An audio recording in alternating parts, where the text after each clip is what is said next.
Hey, what's up? This is John Cooper from Skillet. You're listening to Wild Man and Steve. You are about to listen to the intersection of faith, talk, and music. The Wild Man and Steve show starts right now.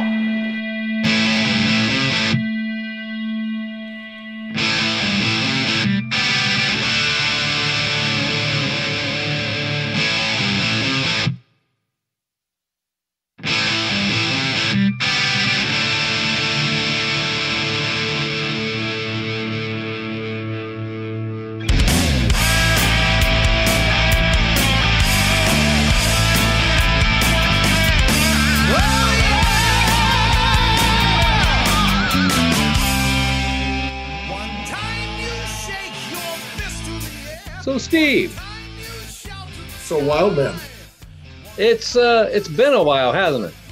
You know, it's been a long time since we rocked and roll. It's been a long time since we did that stroll. Folks, if you can't tell by now, we do this unscripted. I don't know if you can tell that or not. But no, Steve, seriously, we haven't been together here for a couple of weeks. This is the first time in a long time that's happened. You know, we talk on a regular basis and text, but in terms of a show, you're right. We've had a little hiatus. Well, I want to tell you something that I heard from a source today. This may surprise you. I did hear from a source that there is a Latin teacher / podcast co-host out there who missed the other host desperately for 2 weeks. That would be me. Yes, wow, I missed you desperately. Really, and you were. From the source, I understand you were just dying to hear my insight. I seriously, I'm dying to hear your insights. Honestly, the world is dying to hear your insights. So please. Yeah, you couldn't get along without me, could you? No. Yeah, I'm sorry, but life happens, and that's the way it goes. Now, if I can shift gears just for a moment here, I also heard from that same source, that listening to our podcast can actually get you credit at the master's degree level, university. Listening to our podcast can get master's degree credit at a university. My only question would be, in what field? A master's of rock and roll? That's what I'm asking you. See, that's where the question is. See, the source didn't go any further than that. No, I think it'd be a master's of rock and roll. In fact, I've often told my students, if and when I ever get elected president of the United States, and I think that's a fair thing that could happen for me someday, but I'm going to get rid of all of these other positions that, quite frankly, they really don't do anything, honestly. Yeah. Secretary of State, Secretary of Defense, forget all that. But I'm going to institute the Secretary of Rock and Roll. There you go. That's what we need right there. And, and that's why here we are, Wild Man and Steve show. We have Wild Man and Steve Enterprises. And here we are sitting at the top of our 103rd floor building, having our show here. You have your special suite office. I have my special suite office, We have the Wild Man and Steve amusement park that they have plans for. They were never able to do that. But now, ladies and gentlemen, today, because of what that source said, now I can't reveal who that source is, I apologize. But because of what that source said, you can mark it as today. That right now, listeners, when you're listening to this is the beginning. Are you ready? The Wild Man and Steve University begins right now. I love it. We'll have a bachelor's of rock, a master's of heavy metal. I mean, it'd be great. We'll offer all the degrees. And a PhD in sarcasm and humor. Oh, absolutely. Anyway, ladies and gentlemen, we want to thank you for joining us once again. And we do miss you. The last couple of weeks, weren't able to get an episode out there. And that's been a long time since that's happened. So we're so glad to be back in this and doing it again. And now, as all of you know, now's the part of the show where I turn it over to Mr. Segway, who's going to introduce the amazing guest we have on the show tonight. Well, before I get to that, I just want to go back to the idea of the Wild Man and Steve University. And Wild Man, I just think that an idea like that is tailor made for you and me. I just, you know, because it would suit us so well, it would just be a tailor-made idea. Tailor-made, huh? Tailor-made, yes, sir. You know, every time you do these segues, you're challenging my, what do you say, quickness? You know, am I going to pick up on what you're saying? Or as they say today, am I picking up on what you're putting down? You know, picking up what I'm putting down, baby. Yeah, exactly. Yes. Well, ladies and gentlemen, Mr. Segway strikes again, because with us here today is drummer JT Taylor from the band Bloodgood. JT, how are you doing today, sir? Welcome to the program. Yeah, doing great. Doing great. Again, thank you guys so much for asking me to be on, and I'm excited, you know, to see what chaos I can bring to you today. All right, very good. You're going to fit right in around here then, because, you know, we were kind of afraid that going through the intro, that's what you, hey, JT, where'd you go? Hey, he left, you know, like he's not going to put up with this. But, when a guest offers to bring chaos to the show, I get excited. Yeah. So when you're a heavy metal drummer, man, you got to be ready for anything, you know. That's what I was thinking, you know, because I'm actually a guitarist, but you know, and I don't want to cause any ruffles here, but it doesn't surprise me that the drummer is the one that said, "Let's bring some chaos." Right? Yeah, there you go. It's got to happen. It's got to happen. Yeah. So JT, one of the things we always ask our guests, and our listeners are always interested in this, is, you know, how did you get started in music in the first place? We will get to, as the discussion goes, your active musical career, especially when beginning with Bloodgood and what has happened since then. But at the very beginning, what was it that got you started in music to start with? Oh, okay. So, you know, originally I saw the Beatles on Ed Sullivan. I mean, if that dates me a little bit, probably. And I was pretty young. And so forth, but you know, and I just think it was just Ringo and just him up there just bebopping and his head just kind of rocking back and forth. And as a little child, I was like, man, I don't know like what anybody else does for a living, but I think I know what I want to do. You know, it just seemed like a lot of fun, like they were just having a lot of fun. And I'm a Beatle freak anyway, as the years have gone by, more than anything. But that got, and also my mother was a big band jazz singer up in New York, which is, I was born in Buffalo, and I lived in Rochester, New York as well, where a lot of great rock musicians came out of Rochester as through the many years. And so my mom really was the biggest musical influence on me at that time. And she took me, when I was 12 years old, my mother took me to see Dave Brubeck. And that was amazing. She basically bought my first little drum set for me when I was 12 or 13. And she set it up in front of the hi-fi, you know, and she put on a Glenn Miller record.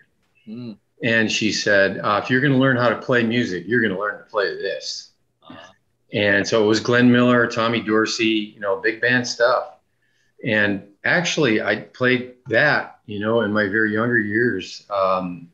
That was what I actually was weaned on, was big band jazz. So I was happy to find out Ginger Baker was also a jazz drummer in his prime. So, you know, that kind of is how I actually started playing the drums, and you know, started to get really interested in the Beatles, and I started playing with Beatle albums and so forth, and so, you know, so on. I was actually in a band when I was 14 years old. Was the first band I was in Rochester, New York. And basically it was just your little rock band that plays a few little high school dances and that kind of thing. And you know, that two of the guys in that band I ended up with in another band after that. And so, like, by the time I got into high school, you know, we were starting to get pretty good as a little trio. We had three of us: a guitar, bass, and drums. And though this was back in the sort of the glitter days, if you will, in the mid 70s and early 70s. And so a lot of the stuff that we were playing was stuff like Slade, which was the old singer, from the Quiet Riot singer, and eventually became the Quiet Riot singer. Sure. And then we did Ballroom Blitz, by the Sweet. Just a lot of really fun glitter type stuff, a few David Bowie tunes. So we did that on into, our mid to later years in high school. And by the way, if you want to stop me at all at any point in time and ask me questions, let me know, but I'll just keep going until you tell me to stop. So basically, so the band that we had, in high school, we did a little demo tape when we were seniors, and the lead singer, who actually sounded like the guy in Quiet Riot, had a real screaming rock voice, really amazing. He used to put a bottle of chloroseptic on top of his amp, so because he sang totally from his throat. And he get a sore throat, and he just shoot his throat, go back there and shoot his throat and just keep singing, And just even as young guys, we had a really, really good sound.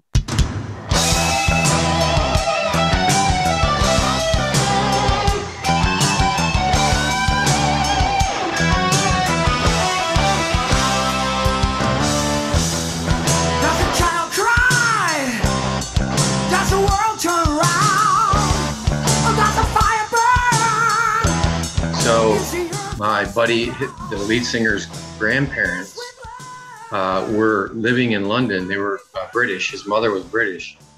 And so we sent this little demo cassette tape over to England and sent this to his grandmother and grandfather.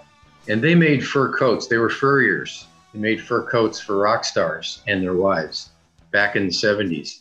They made fur coats for Elton John and Rod Stewart and all the guys in the Sweet and everything. So one of the wives of Andy, the lead singer for the Sweet, came in to have a coat made, and his grandmother says, "Hey, I got my grandson in the United States, and here's a little cassette demo they did. If you don't mind, maybe you can play it for your husband." So, and so a little time later, maybe a couple of weeks or whatever, we got a call, and it was the Sweet, their management, and they wanted to bring us over to London.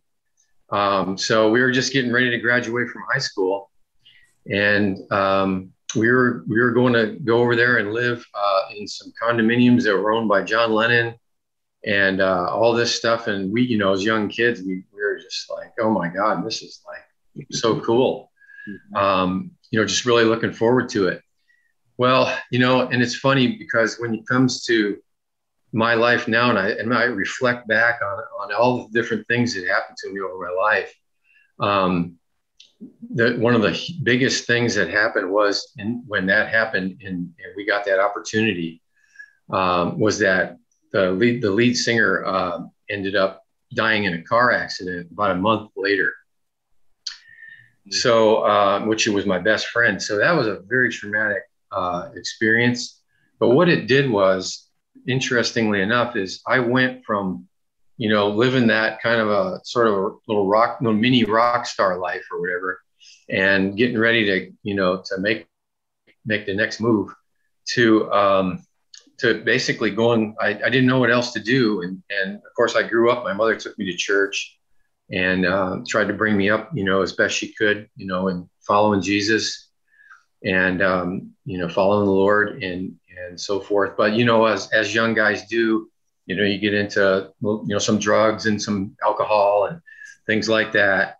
So, but when that happened and my friend passed on, it was like a defining moment in my life. And I went to Bible college. It's kind of like, you're right here and then boom, I didn't know what else to do. So it just made sense. I knew it was God that changed my life in that moment, such a radical thing. And it took me a few years, obviously, to realize exactly what God was doing. But just before my friend died, I had shared the Lord with him, shared about Jesus. And he came to me about 2 weeks before he died and told me that he accepted the Lord. Oh, Oh, that is outstanding. Yeah. Outstanding. So you know, it just shows the importance of always sharing your faith, right? Always sharing Jesus with people, and you never know. In this case, it turned out to just be a couple of weeks prior, but that is so crucial.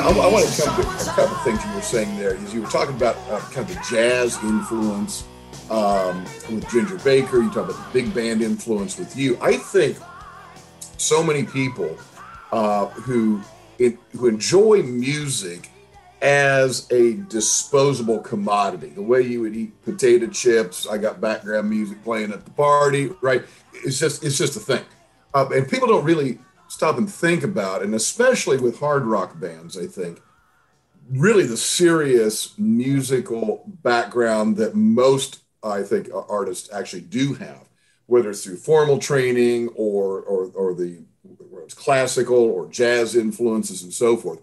How would you say, and I think this is probably going to be the first time I've ever asked this question on our show, but how would you say that the big band influence really helped shape you in your future more rock and hard rock and metal career? Good question. Yeah. And I thought about that exact thing about how the influence of that big band jazz.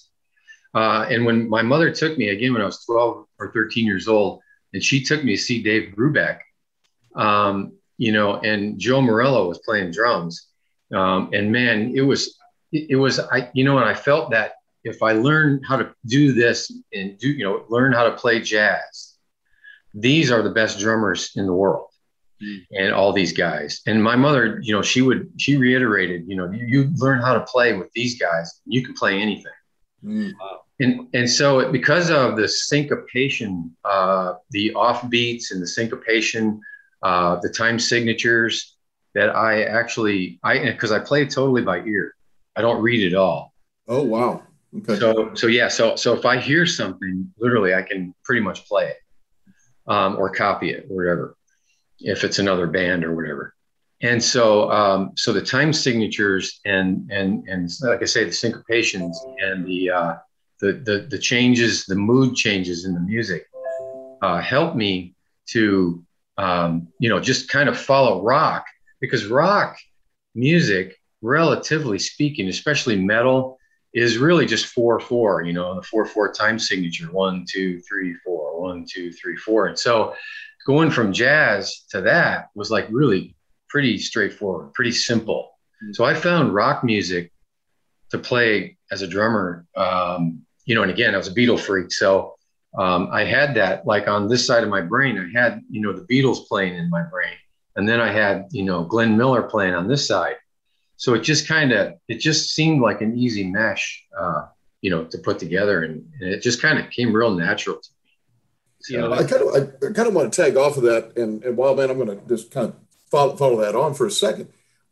Just as I think a lot of people don't give thought to, or maybe even disparage some rock musicians because they think maybe that's not serious music or whatever.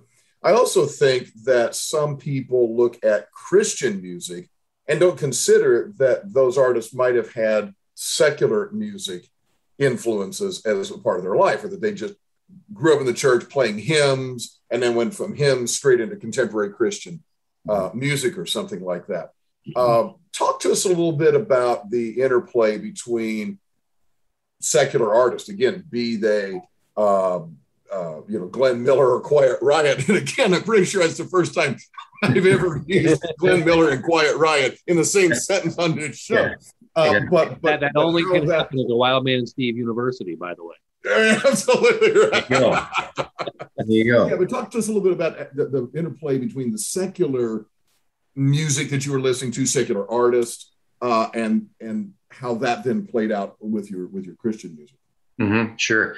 Well, for me, being a drummer, it was, and because I believe that the Holy Spirit in me, that was, basically instilled in me by my mother at a very young age, I had a sensitivity, to the Lord, to the things of the Lord, that, to glorify God with my ability. And so for whatever reason, when that transition happened, my friend passed on, and then I went into Bible college and then started playing in Christian bands in college. It was like, for me, it was a very natural thing. It was like I could play the music itself, if you will, wasn't that much different than just playing, regular rock. It was rock, but then it was rock with a message. And so, and I didn't play hard rock. I played more gospel, Andre Crouch, second chapter of Acts, that kind of stuff in the early years of me playing in Christian music. So it didn't, like, there was not any kind of great thing that I had to jump over or whatever to play, begin to play whatever I played for the Lord, or feel like, in my spirit when I played, it was no different than when I played, with the big band jazz records when I was a kid. So I didn't feel like it was a difficult thing. I actually felt like it was the next breath.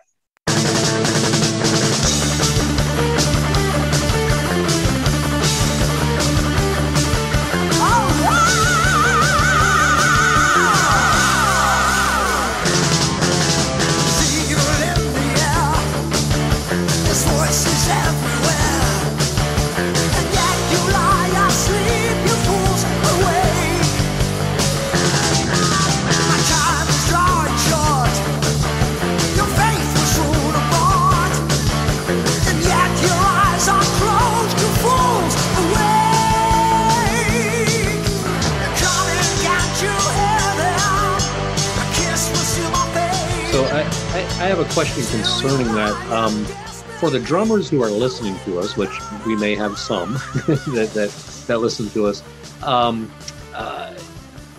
you mentioned Ringo Starr, you mentioned the big band, and I'm not a drummer. I mean, I've been a musician, I've been in bands before, but I've noticed that drumming definitely has changed over the years. When you look at Ringo Starr and his small set, and then you look at how the sets have grown. Mm-hmm. But I've also heard people refer today, especially going back to the Beatles, George Harrison, Ringo Starr, what those guys were able to do with the limited technology and all that was just amazing. So what have you experienced, and what do you prefer when it comes to drumming as far as like the size of the set? What is it that you appreciate the most about the changes that you've seen, and what is it that maybe you don't like about the changes you've seen as far as drumming is concerned? Very good. So I play a very simple kit. And obviously when I was in Bloodgood, I played the big, 18 piece or whatever, now there's 72 piece drums or whatever, whatever somebody wants to play. I think it actually gets a little bit overkill. It's like, it looks cool and everything, but really, I think most drummers would tell you that, unless you're Neil Peart, that you're only going to be playing like maybe 4 or 5 of the drums, And so to me, the simpler, the better for a kit. I play actually a 6-piece kit. I do worship at church now on a steady basis, and with a really great band here in Myrtle Beach. And we play, just your mainstream, contemporary Christian songs that are pretty, all the popular ones probably that are on the people here at church and so forth. But the kit that I play is a very simple kit. My heroes are or John Bonham from Led Zeppelin, and Ringo Starr. And then you can add everybody else, Ginger Baker, and everybody else after that. But the diversity, if you will, of what's taken place now because of the massive amount of exposure, because of the internet and so forth. And you have just, thousands and thousands of really, really good drummers. But I'm always drawn to the simple and as opposed to the complex. And even in my listening, I listen to a lot of like old 60s, like, the Rascals and the Byrds. And I'm really like a big vinyl guy. Me and Greg Hayes from Girder Records, hopefully you'll get to know him one day. He's fantastic.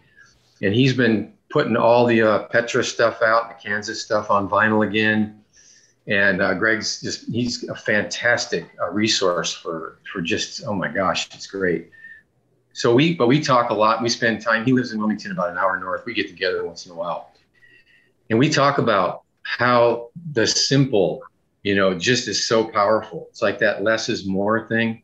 And so that's the thing. It's like, I was telling a guy this morning in church, one of the brothers I play with there, I said, when the Beatles recorded their very, very first, this was the very first British Meet the Beatles version.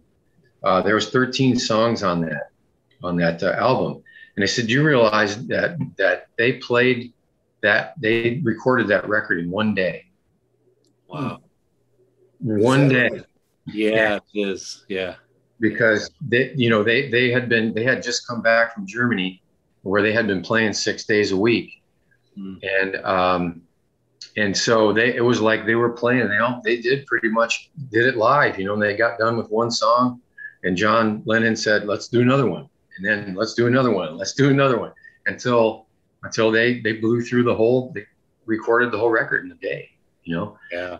And so Ringo, being the player he was, just a very straight, great meter keeper.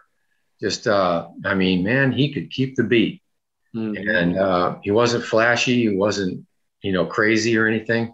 But, and I do believe when you hear him play, it's him. Yeah. Yeah. My son is going to love this portion of this episode. He's a huge Beatles fan. He's a huge vinyl guy. And so he's going to really enjoy this. But man, you got to talk to us about Bloodgood. What was it like to be the drummer, in Bloodgood, but also in really one of the foundational Christian hard rock metal bands? I mean, when you think about the godfathers of Christian hard rock metal, any list is going to have Bloodgood right on there. So tell us, what was it like? Yeah. It was wild, man. Speaking of wild, man. I had just gotten off the road.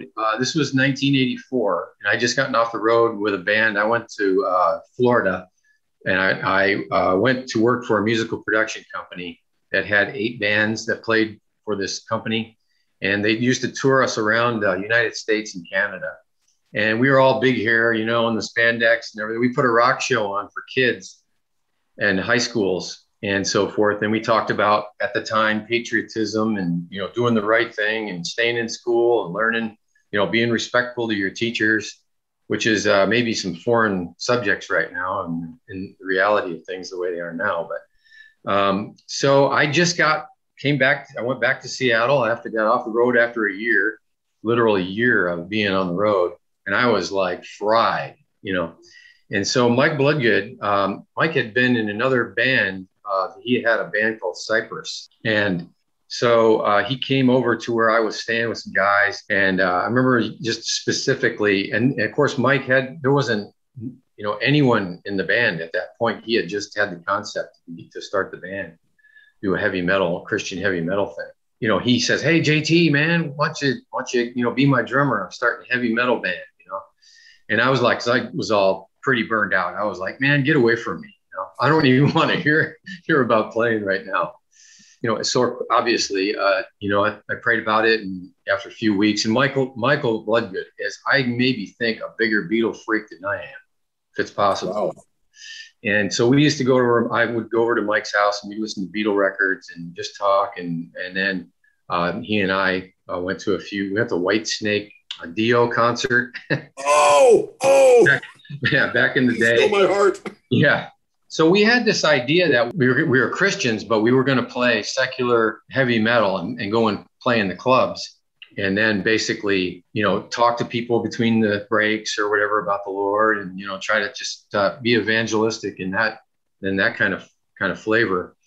And so David Zafiro I was in a band with David previous to Bloodgood, and the name of the band was the Crystal City Rockers, and we were kind of a new wave, kind of the Cars meets the Police kind of band.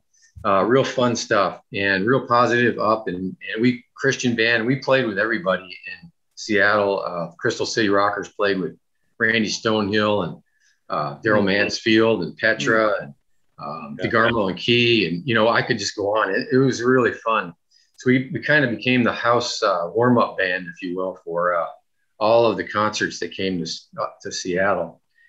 So Mike Bloodgood was in another band called Cypress. And so we knew all those guys. We used to do gigs together and stuff. But David was still in the Crystal City Rockers. And as the story goes, I conned David Zafiro into quitting Crystal City and joining Bloodgood. So David and I are best friends. So, he kind of listened to me for whatever reason. And so so then, then obviously it was, oh my gosh, who's going to sing? Who's going to sing for Bloodgood, So Mike, this is kind of weird, but as they did back in 1984, he put an ad in the paper. Mm-hmm. And so Mike said to me one night, hey, want to go meet this guy? He's like in this club band. He's like it's like the number one club band in Seattle. And so sure. So we went and, went to meet Les Carlson. And when Les walked in, man, it was crazy. He probably had the tightest jeans I've ever seen a man wear in my life. It was crazy. And he had this red patent leather biker leather, and then of course he has the flaming blonde hair, So, I mean, he just totally looked like a rock star, So, he sat down, and anyway, so he says, so what are you guys doing? And so Mike said, well, we're going to, do this heavy metal thing, and we're going to play clubs and so forth. Told him what the spiel was. And Les, he kind of just looked at me, and then he looked at Mike. He goes, well, you guys are kind of cool, look kind of cool. He goes, and if you're good, I'll play with you. He said, but I tell you right now, we ain't playing none of that crap. We're playing for Jesus. Wow. So that was literally like the defining moment of when Bloodgood turned basically into a Christian metal band. Wow. In that moment. I've been a soldier of fortune, took whatever I saw. I came from death and destruction. I came to break the law. I was a soldier of fire, burned whatever I could. Then the lamb overtook me, Now I battle for good. Soldier of peace, soldier of light.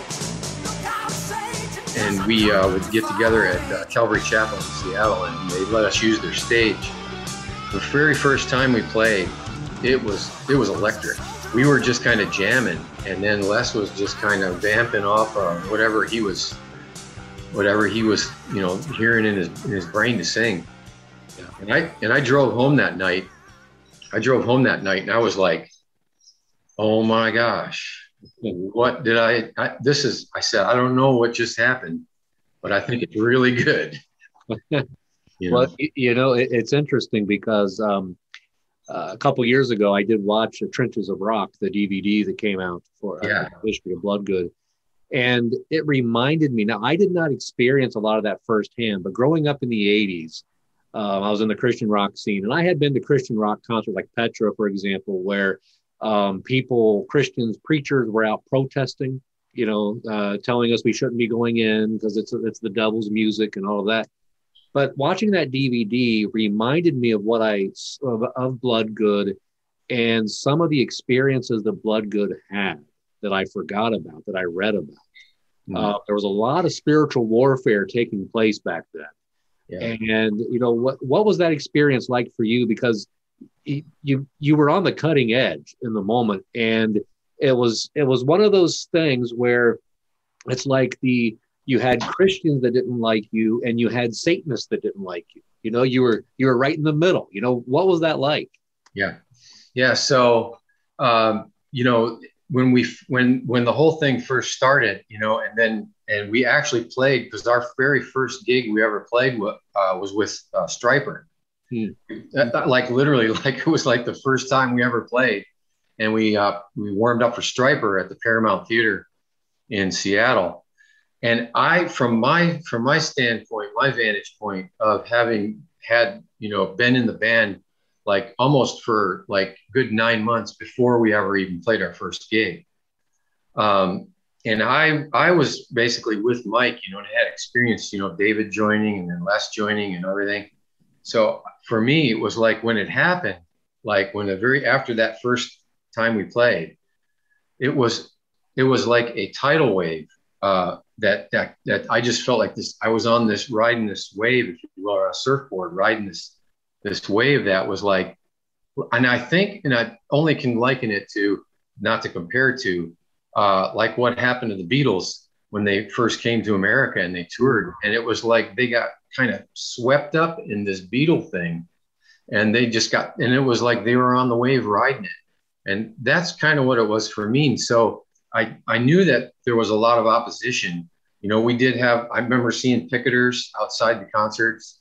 Good friends of mine, said, "Man, how can you play in a band like that, man? And play for Jesus?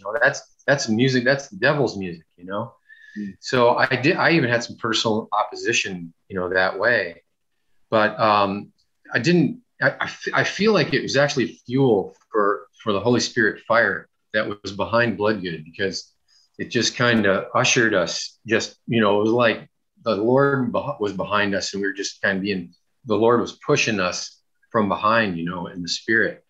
I think a lot of that stuff happened, when you're doing something that you really know is the Lord, as the disciples did, and so forth and so on, and many wonderful Christian brothers and sisters through the many decades and centuries. You're doing what that God's telling you to do, and so the opposition that comes along and against you, if you will, it's kind of, like I say, it's almost like fuel to the fire. It's like it makes you stronger. I think that's what happened. Wow. Yeah. Now, yeah. I will say, I think a lot has changed in that regard, certainly over the last 30 years. I think, I don't know if the Satanists have become more accepting of Christian rock, but I think the church and the body of Christ has become more accepting of different styles and different genres. But you mentioned Stryper, and not too long ago we had our interview with Michael Sweet, and he was talking about back in the day, remembering the bands in the 80s, and those that, from his perspective at least, were kind of using the Christian thing almost as a marketing tool, and those that were really in it for the Lord. And the one band that he said explicitly that was in it for the Lord was Bloodgood.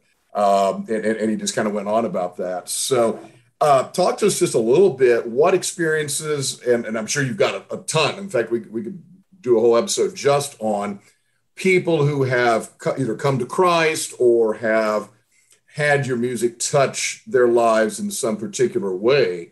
But I don't know, any particular story come to mind? Yeah. Actually, not too long ago, Mike Bloodgood posted, I think on the Bloodgood site, it was a story, and these things, you don't realize, none of us realize what we're doing in the moment when God's leading us to do what He's telling us to do. Exactly how that's going to influence or affect somebody, like decades later or whatever. But the story was that there was a police officer in Chicago, and he had picked up, he collared somebody, a guy, and he put him in the back seat. And this was a Christian policeman, and he had Bloodgood on the radio, on the XM radio. And he's, for whatever reason, he got out of the car, and he was gone for a few minutes. And "Stand in the Light" from the first record was on the on the radio.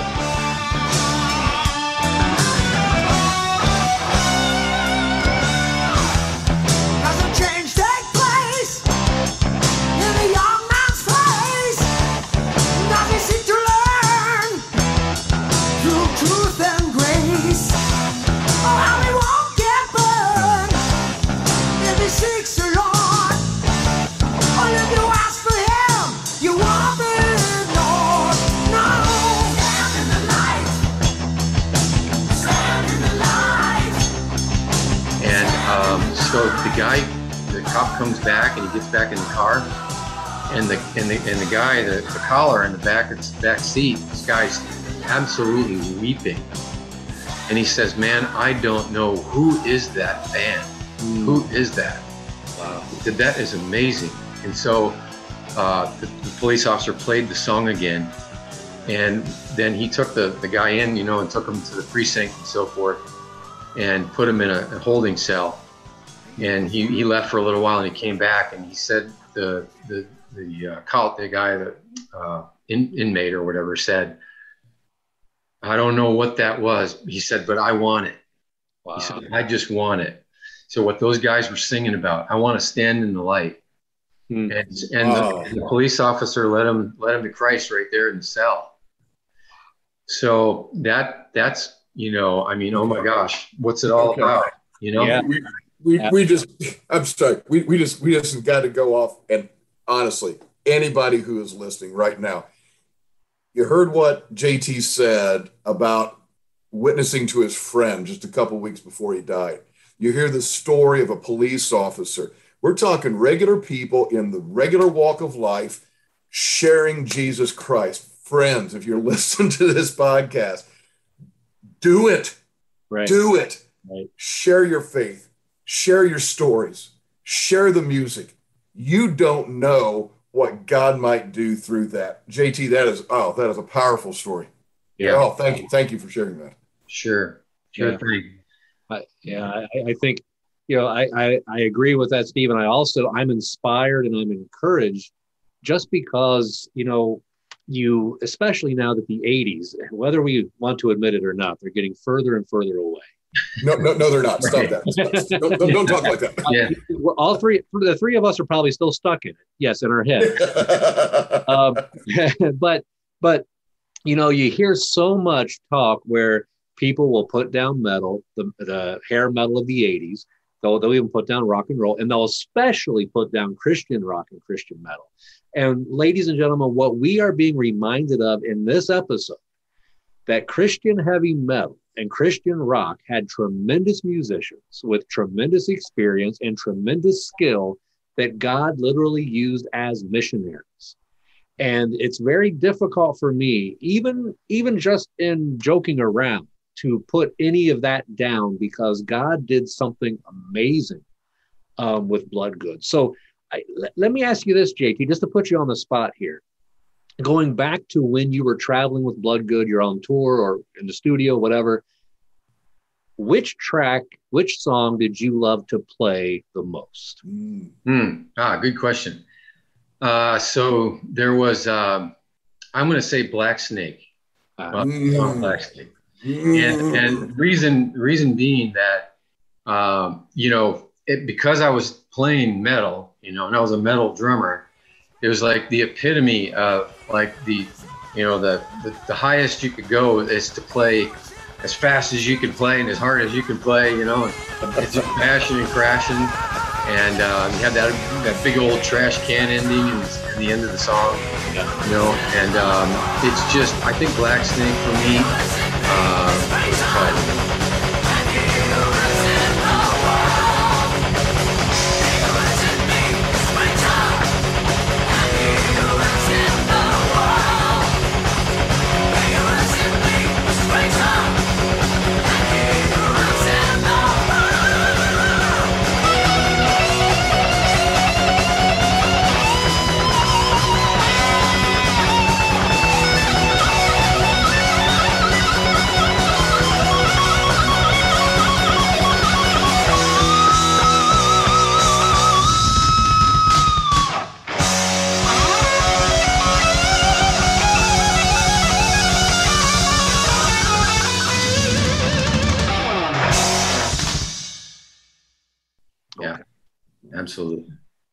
I want to circle back around to Crystal City Rockers.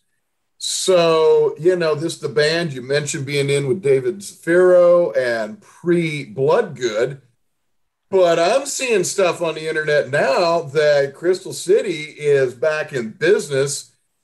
I'm seeing new tunes out there. Talk to us about the Crystal City 2.0. What's going on now?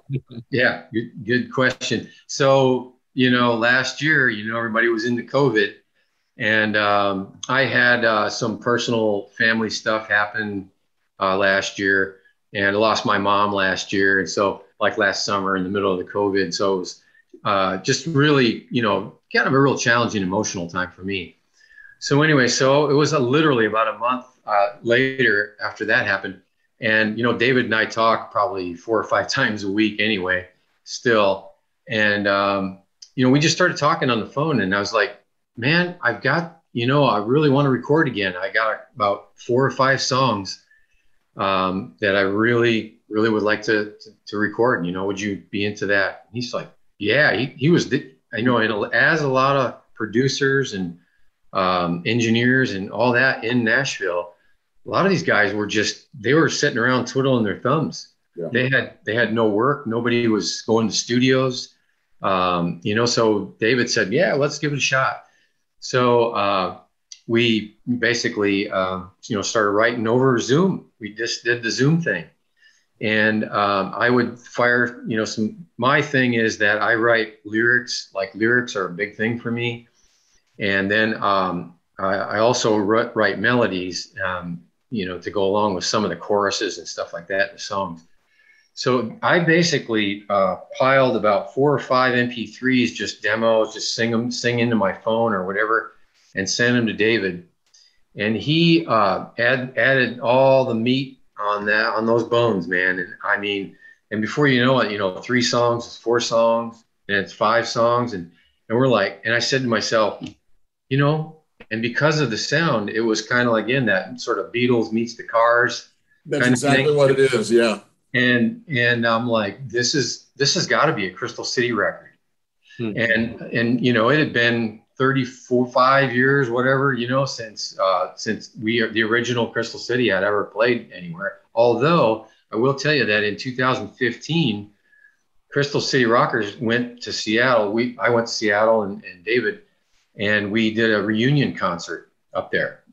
And so that was really cool. So we did actually play together one time in between all of that. But so all of a sudden, I called the other 2 original members of Crystal City Rockers, and they're like, oh yeah, we've got a couple songs we'll throw in. So they threw them in, and before you knew it, man, it was a 13-song record.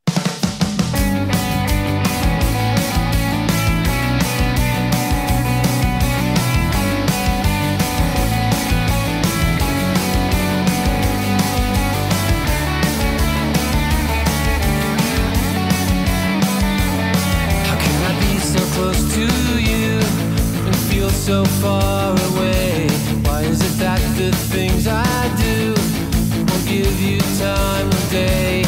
It's alright, it's okay. I heard you say it's alright. It's alright. Seems easier to just let live than to talk all night and day. Or can we just let go and make it easier to say it's alright? It's okay. It just got kind of put together. I did all the drums over here, basic track drums in Myrtle Beach, and sent those files over to David. And David did all his guitars, and then the guys up in Seattle did all their guitars and bass. And we all 4 of us sing. We all sing lead vocals. Wow. And so, which is really kind of cool, because if you hear the record, it's got a real diverse artistic, thing going. And listen, I'm going to give this a big plug. So I'm looking at it right now. If you go to crystalcityrockers.bandcamp.com, first of all, the album art is fantastic. I mean, this album's called After All These Years. And I'm looking at it here, and it looks like it is out of, 1964. right? It is the Beatles with the lettering and the style. The art is just extraordinary. That alone is way cool. But then the songs also, there's 13 tracks on here, and exactly what you said. It is the Beatles meets the Cars. If you like the Beatles or you like the Cars, either one, and I love both. So it's a dynamite album. I really encourage folks to go check that out. Thank you. Yeah, and there's a reason that album cover I was on the internet looking for artwork for the record. And I was like, I saw that picture and I was like, oh my gosh, this is, it was crazy cool. Yeah. And so I got a hold of the artist, which is Howie Green up in Boston.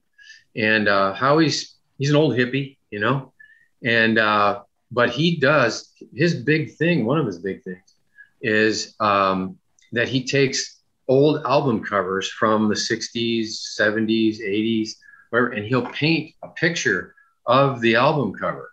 And so he uses a lot of those, like all those multicolor things going on. So anyway, I contacted him and I said, we're doing a record. Could we use your artwork on the Umbrella Man picture? And he said, sure. Yeah. I said, well, how much do you want? He said, oh, just $100. And so anyway, we put that on here, and I said, hey, Howie, I said, it's really bizarre. I said, because Peter Max, from the 60s, Peter Max is the one that did all the Yellow Submarine stuff for the Beatles and all that. I said, it looks like really cool, like in the same vein of Peter Max. And Howie said, well, there's a good reason for that. He said, Peter was a good friend of mine.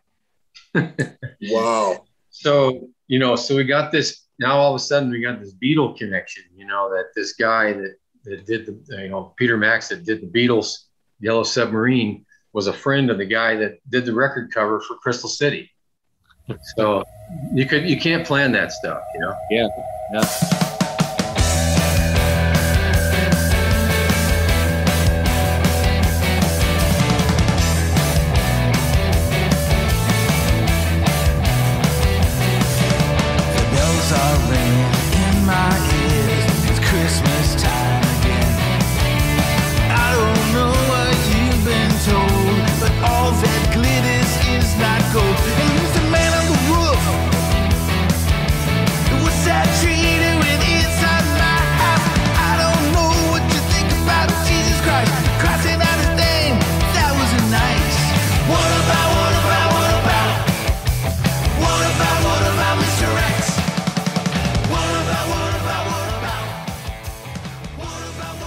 Well, JT, it's been great to have you on, and we're very happy you took the time to tell us about your history and telling us what you have going on right now. All excited about the Crystal City Rockers. What can you tell our listeners, your fans, that is around the corner for you? Are you working on more projects with that? We know COVID's going on, but we're asking every artist anyway. Is there a possibility of a concert or a tour? We're asking everybody that. So what do you have going on? Yeah. So, we don't know as far as Crystal City, there is kind of some talk about 2022 doing a West Coast tour from Seattle all the way down to San Diego, and possibly getting a few other bands, maybe the Altar Boys and some bands, maybe a couple of the older bands that were around, in the early 80s. Yeah. To do like a review, maybe get like 3 or 4 bands together and do a tour kind of a thing. So that's one thing. The other thing is David Zafiro is working on a new EP solo guitar record. Oh, and that's coming up. And so I'm going to play a couple of songs on that. And this is a tongue in cheek, kind of. I don't know if it doesn't really matter because he doesn't really care. But Perry Richardson, who is the bass player, for Stryper, sure. He lives, he's a good friend of mine. He lives in Myrtle Beach, and I play golf with him every Wednesday. Really? Yeah. Cool. So Perry has agreed to play at least 1 or 2 songs on David's record. Wow. Oh, that is awesome. You know, so we got half of Bloodgood there, and then one member is Striper. So anyway, that's super group. Here you go. You know, I love it. I just need to throw this out there for all the guitarists that are listening. If you haven't listened to David Zafiro, you want to listen to him. He's an incredible guitarist. I just want to give this quick side note.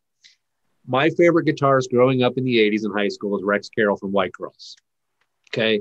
His incredible virtuosos, incredible solos, everything he did was great. So I was the kid that bugged Rex Carroll after every concert. You know, he's signing autographs and I'm still standing there asking questions like crazy because he was just the guy that I loved. He did this technique on the one solo called Flashpoint where he's like playing it like a piano, you know, both hands are on this side of the neck. So I started talking to Rex about that solo. And I said, you know, when did you learn that? Where did it come from? First thing he said, David Zafiro taught me that. And I thought, whoa, now I know David Zafiro. He is a master. He's the one that taught Rex Carroll. So, well, ladies and gentlemen, anything that has David Zafiro's name on it as a guitarist, you want to get it. But not just that, folks. As we heard tonight, J.T. Taylor, what he brings to the table as a musician and as a drummer that all of us have heard has been incredible. But we've had the opportunity now to hear his heart and to hear what motivates him as a believer in Christ. And you put those two things together and that makes us fans right there. So we appreciate all that you do and all that you stand for. And we will be praying for you going forward, looking for more exciting things to happen with you. Thank you so much, guys. I really had a lot of fun. And hopefully we'll meet in person one day. That would be awesome. That would be great. Yep. So, and if I may, before we end the episode, Steve, I didn't get your approval for this, but the first diploma of the Wild Man and Steve University is going to JT. Oh, man. Woo! I love it. You graduated, and there you go. Yeah. I knew I would graduate eventually, you know. That's all. Thank you. Thank you so much. Awesome. It was an intensive course, yes. All right. So thank you, sir.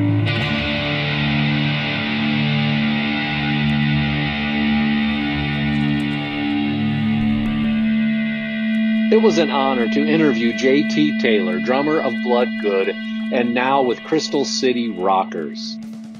The most amazing part of this interview was the reminder of how powerful the 1980s were, music-wise, especially in the Christian world.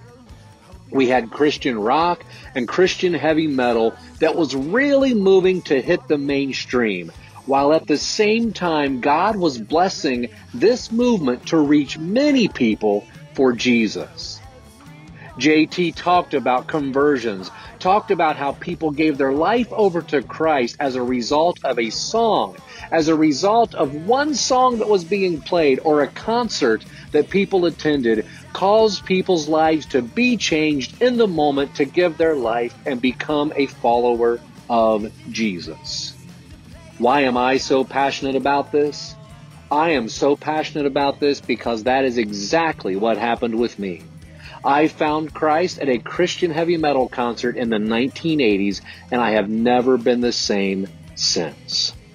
I ask you today to support and look for ways of how God can use music in this era to reach other people for Jesus. And I also ask you, if you have not become a follower of Jesus, I ask you today to just simply pray, Jesus, show me what it means to follow you, and He will be faithful to do so. The Wild Man and Steve Show is now partnering with New Release Today. Find out more about them at newreleasetoday.com. And don't forget to check out our website, where you can also leave us a review at wildmanandsteve.com. Thank you for listening, everybody, and we will see you next time.